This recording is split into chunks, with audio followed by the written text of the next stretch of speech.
Hello dear students, आज हम trigonometric ratios की कुछ स्पेसिफिक एंगल्स के ऊपर वैल्यूज़ निकालना सीखेंगे,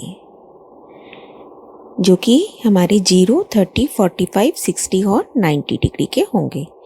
तो बेटा ये राइट एंगल है हमारे सामने, जिसमें कि हमने इस एंगल को थीटा डिनोट किया है। तो थीटा के opposite side is always a perpendicular, adjacent side base होती है और ये हाइपोटेन्यूस, ये हमें पता है। अब हम सबसे पहले 0 डिग्री पे देखते हैं कि हमारे ट्रिग्नोमेट्रिक रेशियोज़ की क्या वैल्यूज़ होंगी। तो बेटा देखिए, 0 डिग्री एंगल का क्या मतलब है कि ये जो आपका यहाँ एंगल बन रहा है 0 डिग्री, 0 का मतलब है कि ये जो लाइन है, AC जो लाइन है, वो आपकी धीरे धीरे नीचे नीचे आते आते BC के साथ मर्ज हो गई है। देखिए कैसे, अगर सपोज मेरे पास ये ट्रायंगल है एक, है ना, अब मेरा थीटा इतना है ना, ये यहाँ दिख रहा है आपको। अब मैं धीरे धीरे थीटा को कम करती जाती हूँ। तो मैंने ये कर दिया, फिर ये कर दिया, ऐसे नीचे होता जा रहा है। और धीरे धीरे जब बिल्कुल ही 0 हो गया तो मैं बिल्कुल इस लाइन पे आ गई बेटा, बेस लाइन के ऊपर, है ना। तो बेस लाइन का हमने नाम क्या रखा था? BC। BC और AC मर्ज हो गए आपस में, एक बन गई लाइन। BC किसके बराबर हो गया? AC के। और जो ये परपेंडिकुलर था AB तो बना ही नहीं, 0 हो गया। ये ABC है ना। तो जब हमने एंगल को देखिए 0 कर दिया, इसका मतलब जो ये कर्ण की लाइन थी वो तो BC के ऊपर चली गई, BC बिकम्स AC। और परपेंडिकुलर तो बना ही नहीं, परपेंडिकुलर बिल्कुल खत्म हो गया। तो दैट मीन्स AB बिकम्स 0। अब जब इनकी वैल्यूज हमें पता चल गई, अब हम निकालते हैं साइन 0। साइन 0 डिग्री, साइन क्या होता है बेटा? P/H, दैट मीन्स AB बटा AC। अब AB हमने कितना निकाला है? 0, और 0 बटा एनीथिंग इज 0 ऑलवेज, है ना। अब देखिए cos 0 क्या होगा? cos 0 इज बेस बटा H, तो that becomes BC upon AC। और BC और AC हमने अभी क्या देखा है कि BC और AC दोनों आपस में बराबर है, तो बराबर चीजें कट जाती हैं आपस में। तो ये कितनी आ गया? 1 आ गई इसकी वैल्यू। देखिए बाकी सब भी हम निकाल सकते हैं। tan 0 कैसे निकालेंगे? tan क्या होता है बेटा? Sign theta upon cos theta. तो क्योंकि यहाँ हम 0 निकाल रहे हैं तो हम थीटा की जगह 0 रखेगा सब जगह। देखिए tan थीटा का हमने फॉर्मूला सीखा था, tan theta is equal to sine theta upon cos theta. तो क्योंकि थीटा इज 0 है तो हमने सब जगह थीटा की बजाय 0 लिखा बेटा। अब दोनों की वैल्यूज रख देते हैं, 0 बटा 1 दैट इज इक्वल टू 0, है ना। तो हमने देखा sine 0 is 0, cos 0 is 1 and tan 0 is 0। और बाकी तीनों जो एंगल्स होते हैं, ट्रिग्नोमेट्रिक रेशियोज होते हैं बेटा, वो इनके रेसिप्रोकल्स होते हैं, उल्टे होते हैं। साइन का उल्टा कोसिकेंट, तो कोसिकेंट 0 क्या हो जाएगा? 1/0, 1 अपॉन 0, वो नॉट डिफाइंड होता है। 0 से हम कभी भी भाग नहीं कर सकते, तो इसलिए हम उसको क्या लिखते हैं? Not defined. अभी हम आगे देखेंगे। cos 0 का उल्टा secant 0, 1/1 that will be 1। फिर tan 0 का उल्टा cot 0, तो that is again 1/0 is not defined।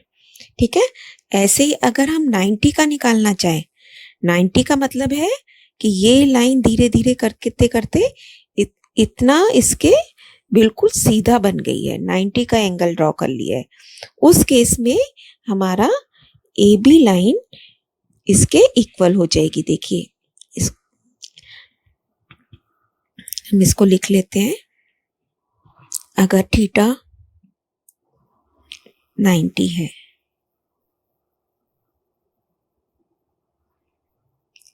Then ये जो लाइन है बेटा, ये देखिए, ये थीटा 90 का मतलब है कि आप बिल्कुल इसके इधर इधर पास पास पास पास जाते जा रहे हो, और ये जो AC लाइन है ये AB बन गई है।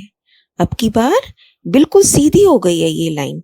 जैसे जैसे आप एंगल बढ़ाते जाओगे आप 90 के पास आते जाओगे और 90 के ऊपर आते ही आप ए बी के साथ चले जाओगे।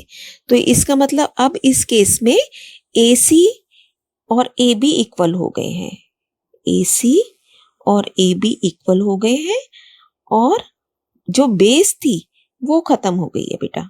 B C is equal to 0 इस केस में। ठीक है, तो थोड़ा सा और इसी के अकॉर्डिंगली जैसे अभी हमने बाकी ये एंगल्स की वैल्यू निकाली, अब हम यहाँ पे भी निकाल सकते हैं। तो बेटा ये सब हमें सिर्फ एक थोड़ा सा रफ आइडिया लेने के लिए आपको बताया गया है। अब हम देखते हैं इसकी टेबल कैसे बनेगी।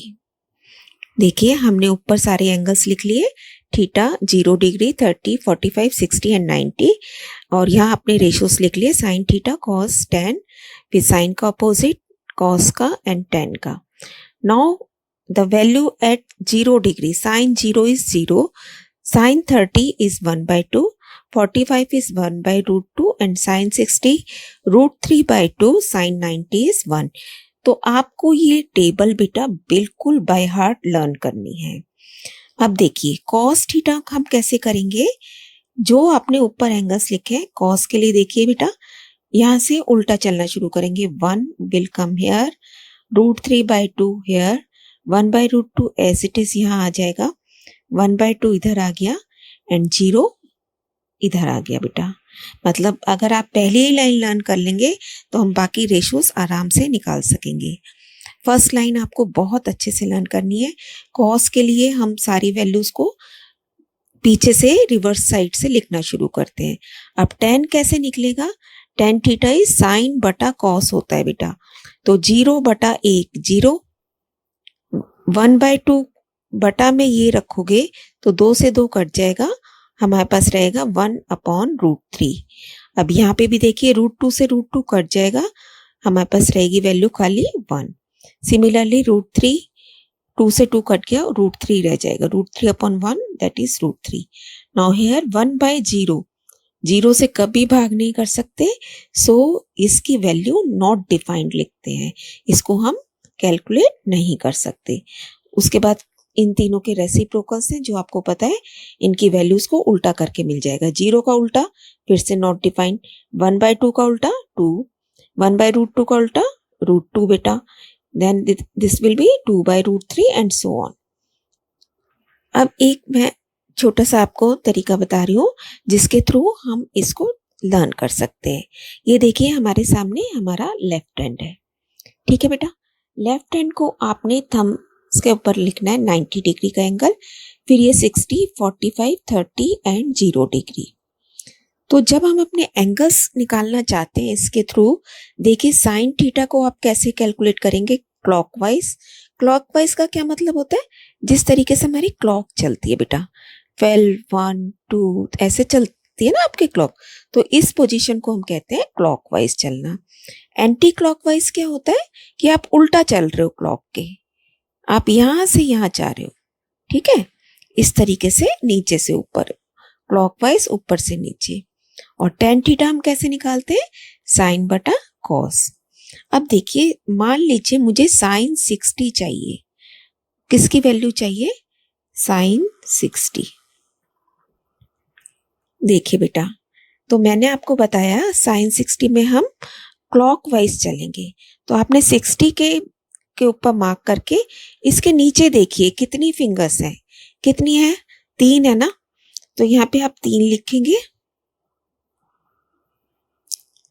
उतने फिंगर्स का आप अंडर रूट कर देंगे divided by 2, so this will be the value of sine 60। Check करते हैं, देखिए इसे, साइन 60 की वैल्यू रूट 3 बाय 2। अब कुछ और निकालते हैं, cos 45, cos 45, तो cos के लिए हमें कैसे चलना होता है बेटा, एंटी क्लॉकवाइज, एंटी क्लॉकवाइज नीचे से।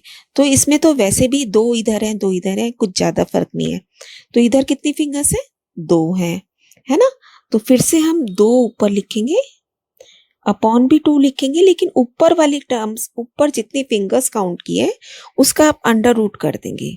तो मेरे पास आ गया अंडर रूट 2/2। अब देखिए ये कट के क्या रह जाएगा, 1/√2, क्योंकि 2 के 2 फैक्टर कौन कौन से होते हैं, √2 इंटू √2। तो ये वैल्यू भी हमारी देखिए बिल्कुल सही निकली है। cos 45 is 1/√2। ठीक है बेटा, इसी तरीके से आप किसी भी एंगल की वैल्यू यहां से फाइंड आउट कर सकते हैं।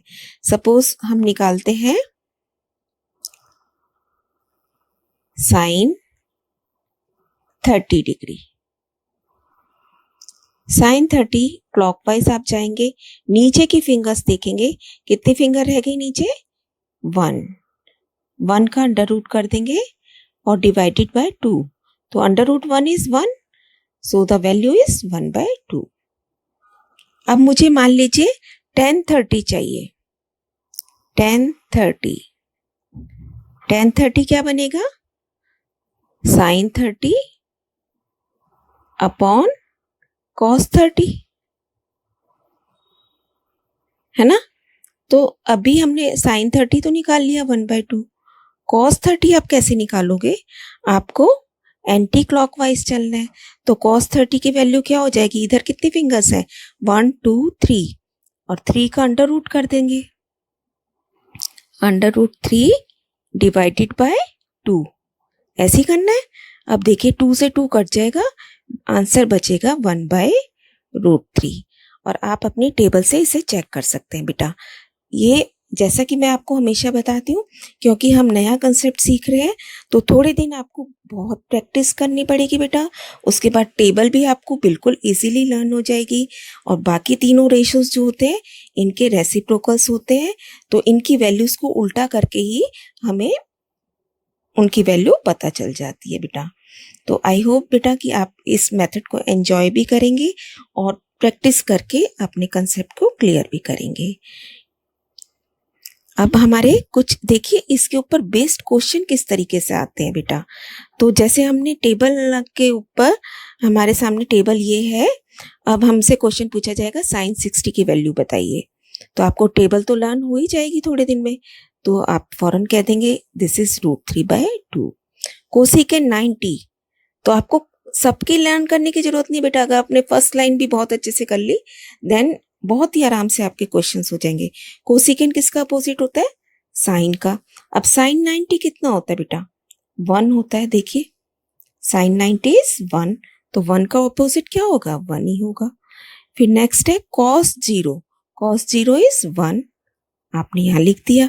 साइन 45 1/√2, उसके साथ ही गुणा करना है, फिर से cos 45 दैट इज आल्सो 1/√2, दोनों को मल्टीप्लाई करके क्या बन जाएगा, 1/2। ध्यान रखना है आपको, √2 इंटू √2 इज 2। अब यहां करते हैं, देखिए tan 30 की वैल्यू देखिए 1/√3। cot 30 इसका उल्टा है बेटा, tan और cot वैसे भी एक दूसरे के उल्टे होते हैं, तो आप बिना वैल्यू लिखे भी आप समझ जाएंगे कि ये कट जाएंगे और आंसर विल बी ऑलवेज 1। जब भी एक दूसरे के रेसिप्रोकल्स के साथ टर्म्स को मल्टीप्लाई किया जाता है आंसर हमेशा 1 आता है। x इंटू 1/x क्या आएगा बेटा, 1 आएगा ना। तो इसलिए 10 का उल्टा, क्योंकि cot मल्टीप्लाई में हो रहा है तो इसलिए आंसर हमारा 1 ही आना था। ठीक है, तो आप इसको समझिए बेटा, लर्न कीजिए, उसके बाद अगली क्लास में आगे और क्वेश्चंस करेंगे। Keep on learning, stay blessed.